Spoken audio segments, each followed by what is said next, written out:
दोस्तों यदि आपके पास भी जो पीसी है उसका जो माइक है वो इस प्रकार से आपको दिखाई देता है, वहाँ पर आपको क्रॉस का आइकन मिलता है। जब आप उस पर क्लिक करते हैं तो आपको इस प्रकार का जो मैसेज है वो मिलता है, जिसका मतलब ये होता है कि आप अपना जो साउंड है उसको आप ऑन नहीं कर पा रहे।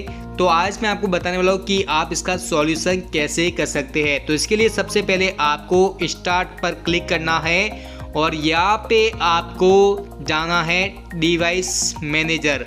तो चलिए हम यहाँ पे डिवाइस मैनेजर को सर्च करते हैं और इसके बाद इस पर क्लिक करके यहाँ पे हमें मिलता है sound video end game controller. तो हमें इस पर क्लिक करना है, जिससे कि आपके पास जो भी साउंड का सॉफ्टवेयर यहाँ पे इंस्टॉल होगा वो यहाँ पे आपको मिल जाता है। तो आपको सबसे पहले इसको यहाँ पे अनइंस्टॉल करना है, राइट क्लिक के उसके बाद आपको ओके पे क्लिक करना है, जिससे कि ये अनइंस्टॉल हो जाता है। अब इसके बाद अब यहाँ पे आपको क्या करना है कि वापस आपको जहाँ भी माइक का जो ऑप्शन मिल रहा था, जहाँ पे आपको रेड कलर का आइकन मिल रहा था, जो कि आप यहाँ पे देख सकते हैं, तो आपको इस माइक पर क्लिक करना है। और माइक पर क्लिक करने के बाद फिर यहाँ पे आपको थोड़ा समय वेट करना है, क्योंकि यहाँ पे जो सॉफ्टवेयर है वो ऑटोमेटिक यहाँ पे इंस्टॉल हो जाता है।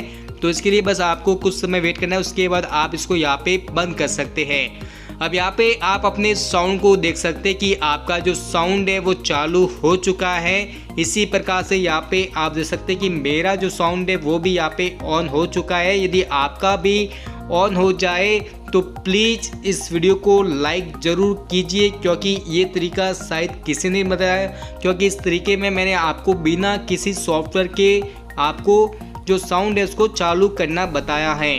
तो यदि आप इस प्रकार के और भी वीडियो देखना चाहते हैं तो प्लीज़ आप हमारे यूट्यूब चैनल को सब्सक्राइब भी जरूर करें।